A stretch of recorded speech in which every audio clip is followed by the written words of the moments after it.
Students, today we are going to study heating effect of electric current. Heating effect, heating क्या है? एक energy है और ये हीटिंग इफेक्ट होने का कारण क्या हो सकता है? जो एनर्जी का सोर्स होगा हमारे सर्किट में वही इस हीटिंग इफेक्ट का कारण होगा। और एनर्जी का सोर्स क्या होता है हमारे इलेक्ट्रिक सर्किट में? सेल यानी बैटरी, यानी सेलों का समूह बैटरी, यानी बैटरी ही वह वजह है जिसके वजह से एनर्जी मिलता है और उस एनर्जी से का कुछ भाग तो चार्ज को मूव कराने में खर्च हो जाता है और बाकी बचे हुए एनर्जी हीटिंग इफेक्ट के रूप में हमें दिखाई पड़ता है। तो वो हीटिंग इफेक्ट के वजह से बहुत सारे हम उसका फ़ायदा भी उठाते हैं और मोस्टली हम लोग ये हमारे लिए अनफेवरेबल है, अनडिजायरेबल है। लेकिन हीटिंग इफेक्ट जो होता है उसका हम इक्वेशन कैसे निकाल सकते हैं और उसका क्या वजह है, हम इस इलेक्ट्रिक सर्किट से समझने का प्रयास करते हैं। मान लेते हैं कि कोई एक सेल है जिसके बीच का पोटेंशियल डिफरेंस V है। ये V पोटेंशियल डिफरेंस का कोई सेल है और दो सेल है तो बैटरी हो गया। और ये किसी बल्ब से यहाँ पे जा रहा है, किसी कुंजी से ये कनेक्टेड है। यहाँ पे मैंने स्विच ऑन किया और करंट फ्लो किया पॉजिटिव टर्मिनल से, ये नेगेटिव टर्मिनल की ओर करंट फ्लो करेगा। बट इलेक्ट्रॉन के वजह से करंट फ्लो करता है, लेकिन इलेक्ट्रॉन का फ्लो क्या होगा? इसके अपोजिट डायरेक्शन में, यानी करंट के डायरेक्शन के अपोजिट डायरेक्शन होता है। ये तो पहले से आप लोग जानते हैं। तो ये करंट मान लेते हैं कि इस सर्किट में I करंट फ्लो हो रहा है और इसके बीच का टर्मिनल के बीच का पोटेंशियल क्या है? V है। और t टाइम तक ये ऐसा हमने इससे वर्क लिया t टाइम तक, तो Q चार्ज फ्लो कर गया। तो यहाँ पे क्या वर्क हुआ? वर्क क्या हुआ? वर्क किसे कहते हैं? वर्क वो होता है जब हम किसी चार्ज को किसी पोटेंशियल से मल्टीप्लाई कर देते हैं, यानी किसी चार्ज को हम कहीं पे लाते हैं तो वर्क डन होता है पोटेंशियल के अगेंस्ट। तो वर्क डन बराबर क्या हो जाएगा? वर्क डन बराबर VQ। VQ कैसे? आपने पढ़ा है वर्क पर unit charge is equal to potential. Potential क्या होता है? Potential difference. जब हम वर्क करके किसी चार्ज को लाते हैं और उसमें जो वर्क किया जाता है और उससे डिवाइड कर देते हैं चार्ज से, तो हमें पोटेंशियल मिलता है। तो उसी प्रकार से वर्क बराबर पोटेंशियल इंटू चार्ज, वही मैंने लिखा। वर्क डन क्या होगा? ये पोटेंशियल इंटू चार्ज। तो हमें वर्क डन मालूम है। और हम यदि पावर की बात करें, पावर क्या होता है? तो वर्क डन अपॉन टाइम ही पावर होता है, यानी कार्य करने की क्षमता। आपने पढ़ रखा है कार्य करने की क्षमता ही क्या होता है? पावर। तो यहाँ पर हम पावर यदि लिखना चाहे इसका तो क्या हो जाएगा? VQ अपॉन T होगा इसका पावर। यहाँ पे क्या पावर जनरेट होगा? VQ upon T। और इसी को हम लिखना चाहें तो VQ अपॉन T। तो इसी को क्या कह देंगे हम? P बराबर VQ अपॉन T क्या होता है? करंट, यानी rate of flow of charge per unit time current. तो VI। तो यहाँ से क्या आया? P बराबर VI। और यदि इस सर्किट में P बराबर VI, यानी VI हमें पावर मिल रहा है, तो एनर्जी कितना खर्च हुआ होगा? एनर्जी क्या होगा? पावर को हम जितना देर तक हमें दिया गया है उसमें हम टाइम से मल्टीप्लाई कर देंगे तो हमें क्या मिलेगा? एनर्जी मिलेगा। मान लेते हैं कि ये t टाइम तक ये VI पावर हमें जनरेट हुआ, तो हमें एनर्जी क्या मिल जाएगा? एनर्जी यानी H, हीट एनर्जी यहाँ पे रिलीज हो रहा है। तो H बराबर क्या हो जाएगा? VI इंटू T होगा। VI इंटू T होगा, यानी पावर जितना देर तक मुझे मिला उसमें हम टाइम से मल्टीप्लाई करेंगे तो क्या मिलेगा? एनर्जी, यानी हीट एनर्जी यहाँ पे रिलीज होगा। बल्ब जल रहा है या किसी और प्रकार का रजिस्टर लगा होता जिसके वजह से यदि हीट रिलीज होता तो क्या हो जाएगा, पावर इंटू टी। तो ये H बराबर क्या आया, VIT। ये H बराबर VIT, ये भी एक इम्पॉर्टेंट रिजल्ट है।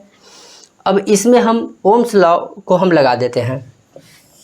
तो ओम्स लॉ लगाएंगे तो क्या होगा, H इक्वल टू V बराबर क्या होता है, IR। ओम्स लॉ से होता है V बराबर IR। तो V की जगह पर I, तो I एक और है तो I स्क्वायर R, और यहाँ पे T दिया हुआ है T। तो H बराबर I स्क्वायर RT। ये क्या हुआ, ये इम्पोर्टेंट है। इम्पोर्टेंट ये भी है, लेकिन ये और भी इम्पोर्टेंट है। इसी को क्या कहा जाता है, जूल्स हीटिंग। यानी इस फॉर्मूला से हमें क्या प्राप्त हो रहा है, हीट डायरेक्टली प्रोपोर्शनल है किसका, करंट के स्क्वायर का, और हीट डायरेक्टली प्रोपोर्शनल किसका है, रेजिस्टेंस का।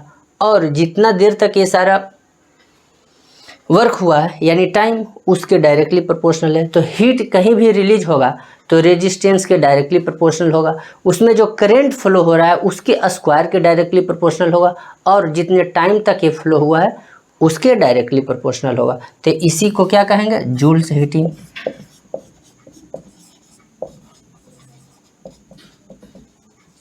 जूल्स हीटिंग ये हो गया आपका हीटिंग इफेक्ट ऑफ करंट। यानी करंट का हीटिंग इफेक्ट हमने देख लिया, करंट के वजह से जो हीट जनरेट होता है वो हमने देख लिया।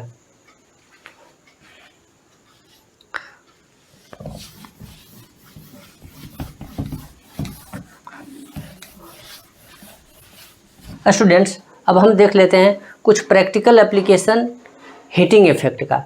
हीट तो अनडिजायरेबल है, ये हमारे इम्पॉर्टेंट एनर्जी जो इलेक्ट्रिकल एनर्जी हम जिसका विभिन्न गैजेट्स में इस्तेमाल करते हैं और अन्य जगह पे इस्तेमाल करते हैं।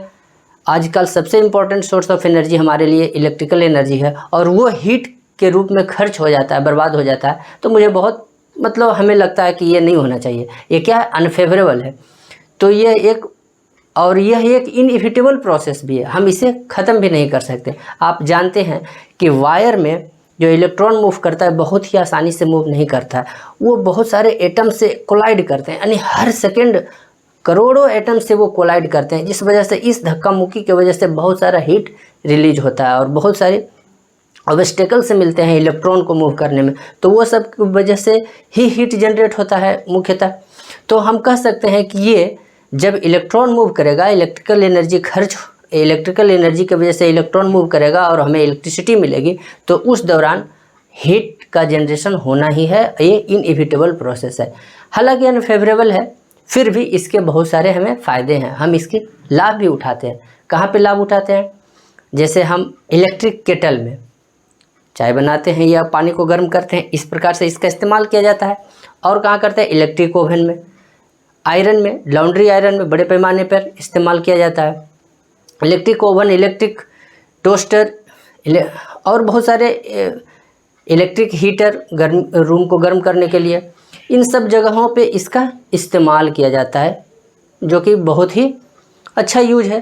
कह सकते हैं कि यह एक इस्तेमाल ही हम कर लिए हीटिंग इफेक्ट का, करंट के हीटिंग इफेक्ट का इस्तेमाल कर लिए। और कहाँ होता है, जैसे हम बल्ब जलाते हैं, बल्ब जलाने में क्या होता है, फिलामेंट से हमें हीट निकलता है। ज़्यादातर भाग जो इलेक्ट्रिकल एनर्जी होता है बल्ब में, इलेक्ट्रिक बल्ब में, जो एडिसन ने दिया था बल्ब, ये वाला बल्ब, तो ये वाला बल्ब में फिलामेंट जो लगा होता है,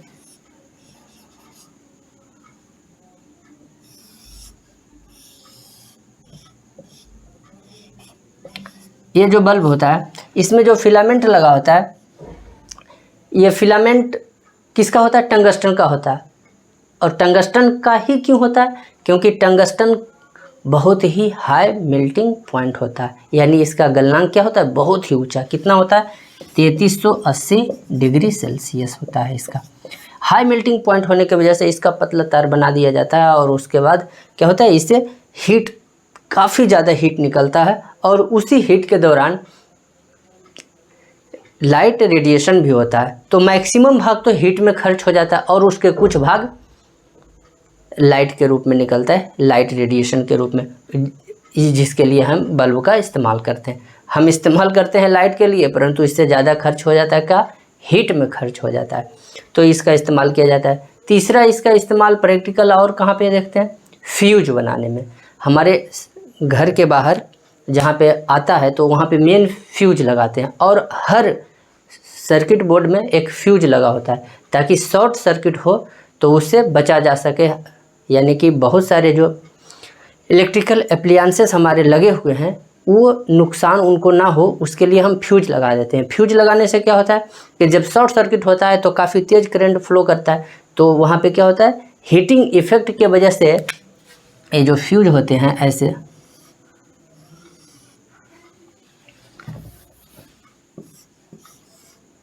ये फ्यूज होते हैं इस तरह से लगे हुए यहाँ पे इन टर्मिनल के बीच, तो ये क्या होता है, गल जाता है। जैसे ही ज़्यादा तेज़ करंट फ्लो होगा तो ये क्या हो जाएगा, गल जाएगा। गल जाने से क्या हो जाएगा, ये ब्रेक हो जाता है, तो सर्किट ब्रेक हो जाता है तो करंट फ्लो करना बंद हो जाता है। और हमारे इलेक्ट्रिकल एप्लायंसेस यदि डिजायरेबल कंडीशन में ये लगा हुआ है तो वो गलने के वजह से ये बच जाता है, और शॉर्ट सर्किट से होने वाले सारे नुकसान से हम बच जाते हैं। तो ये इसका तीसरा यूज है। तो हम कितने यूज देखें, सबसे पहला यूज तो हमने electric oven, electric kettle,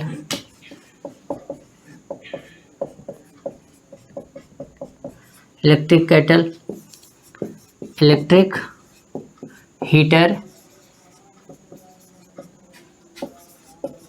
electric toaster, दूसरा फ्यूज बनाने में, तीसरा इलेक्ट्रिक बल्ब के रूप में।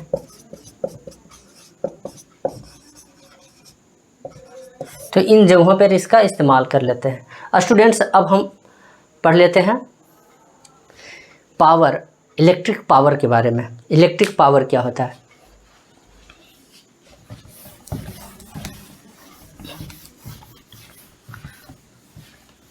इलेक्ट्रिक पावर आप लोगों का आखिरी टॉपिक है इस चैप्टर का, तो इलेक्ट्रिक पावर के बारे में अध्ययन करेंगे।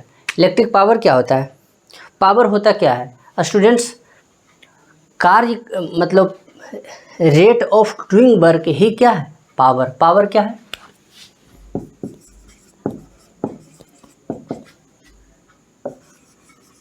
Rate of doing work, rate of doing work, यानी जिस दर से आप काम करते हैं उसी को क्या कहेंगे? पावर। और इस चैप्टर में हम इसको कह दें तो ऐसा भी कह सकते हैं, consumption of electrical energy is called power, यानी rate of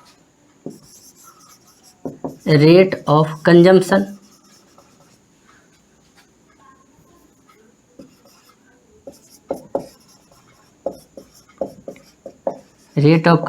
of electric energy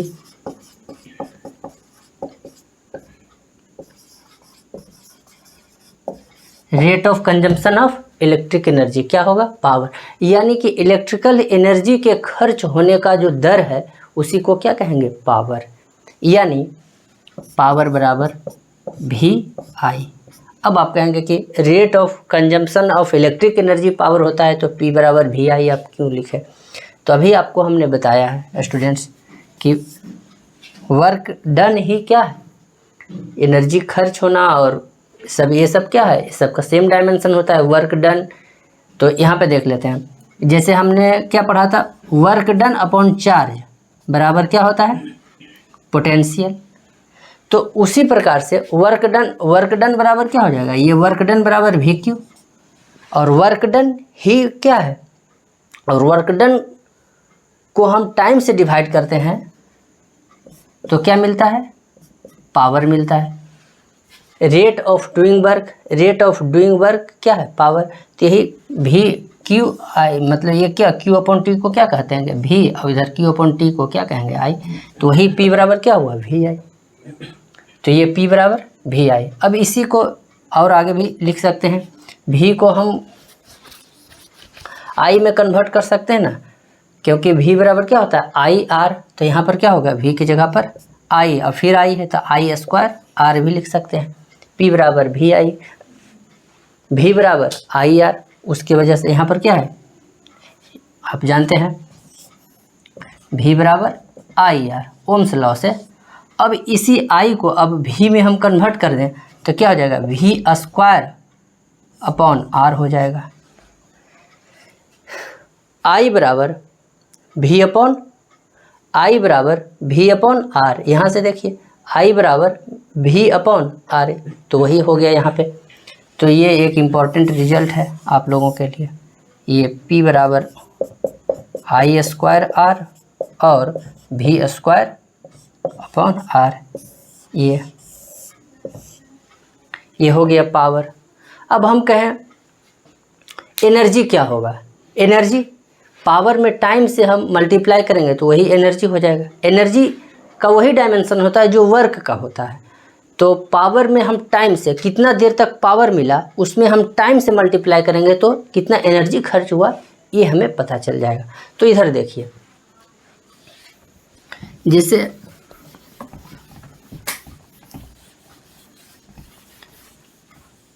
पहले ये देख लीजिए, इधर ये पहले देख लीजिए, उसके बाद हम एनर्जी पे बात करेंगे। ये P बराबर क्या लिखा हुआ है, भी आई। P का यूनिट क्या होता है, P मतलब पावर, पावर का यूनिट क्या होता है, वाट।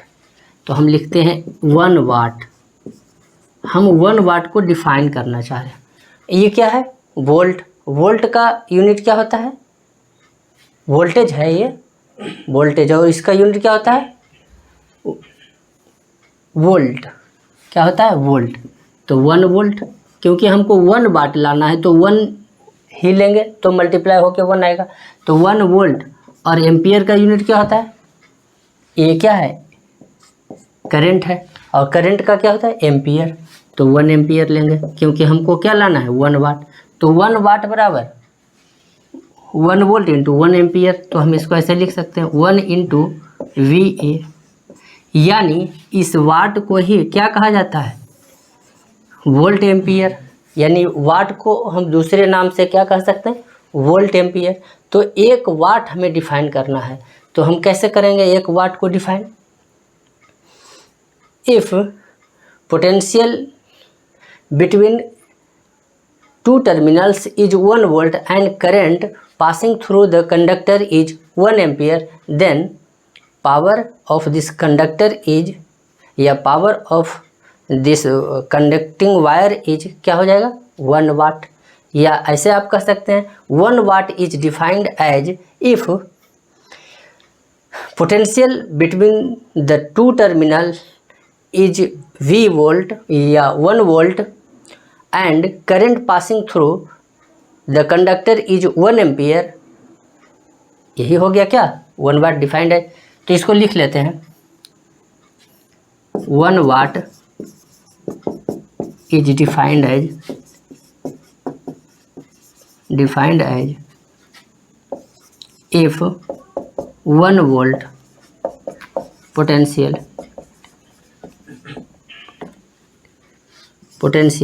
is between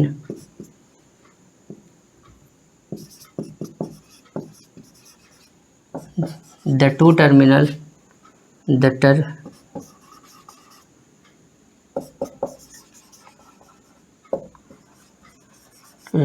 and current passing through conductor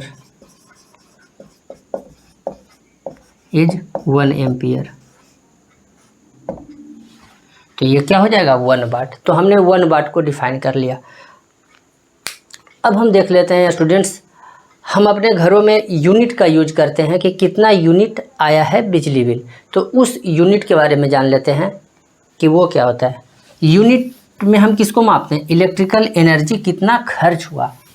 तो उस इलेक्ट्रिकल एनर्जी को प्राप्त करने के लिए हम पावर का फॉर्मूला इस्तेमाल करेंगे। यानी पावर, इलेक्ट्रिकल एनर्जी क्या होगा, पावर में हम टाइम से मल्टीप्लाई कर देंगे। यानी जितना देर हमें पावर मिला उसमें हम टाइम से मल्टीप्लाई कर देंगे तो क्या मिलेगा, कितना हमारा एनर्जी खर्च हुआ या कितना हमने एनर्जी खर्च किया इलेक्ट्रिकल एप्लायंसेस को चलाने में। तो क्या होगा, पावर एनर्जी बराबर क्या हो जाएगा, इलेक्ट्रिकल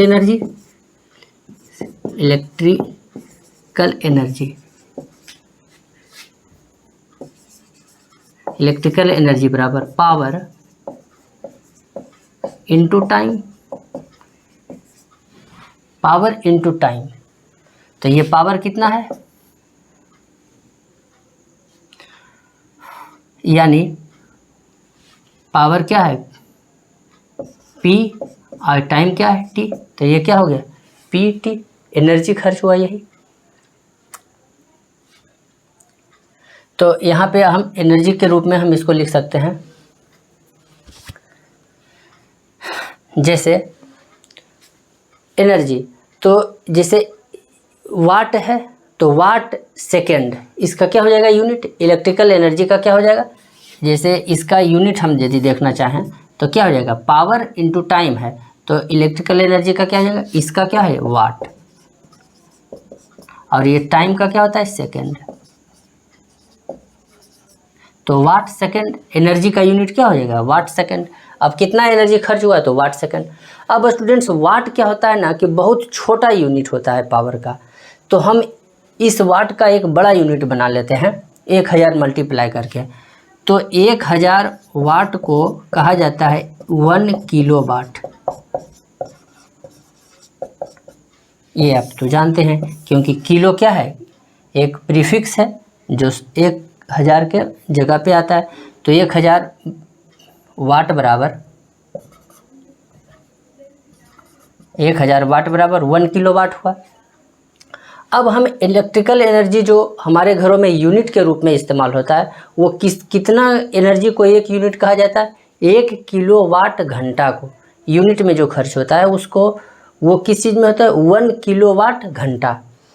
तो 1 किलो वाट आवर,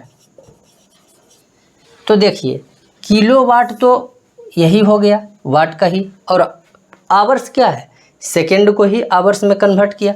तो 1 तो 1 हुआ, किलो का मतलब 1000 हो गया, वाट आवर्स का मतलब हुआ 1 घंटे में कितना सेकेंड 3600 सेकेंड, 60 गुना 60 मिनट और फिर 60 सेकेंड उसमें, तो 3600 सेकेंड। तो यहाँ से क्या हो जाएगा 3.6 इंटू 10⁶ वाट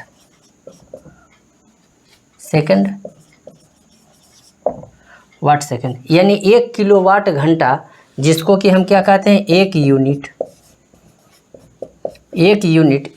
बराबर 1 किलो वाट घंटा, और वो किसके बराबर हो रहा है 3.6 इंटू 10⁶, यानी 3 इधर और 3 इधर, तो क्या होगा 3.6 इंटू 10⁶ वाट सेकेंड, यानी 1 यूनिट बराबर 1 किलो वाट आवर्स होता है, और वो जो है वाट सेकेंड में कन्वर्ट करेंगे तो इतना हो जाएगा। तो ये आपका लास्ट टॉपिक था स्टूडेंट्स, ये समाप्त हो गया। आप लोगों को जो कुछ भी डाउट हो आप कमेंट सेक्शन में पूछिए, मेरी कोशिश रहेगी कि आपके हर प्रश्नों का एक अच्छा आंसर दूंगा और आपको मैं सेटिस्फाइज करूंगा, ऐसा मैं एश्योर करता हूं। तो आपके कमेंट्स का इंतज़ार है।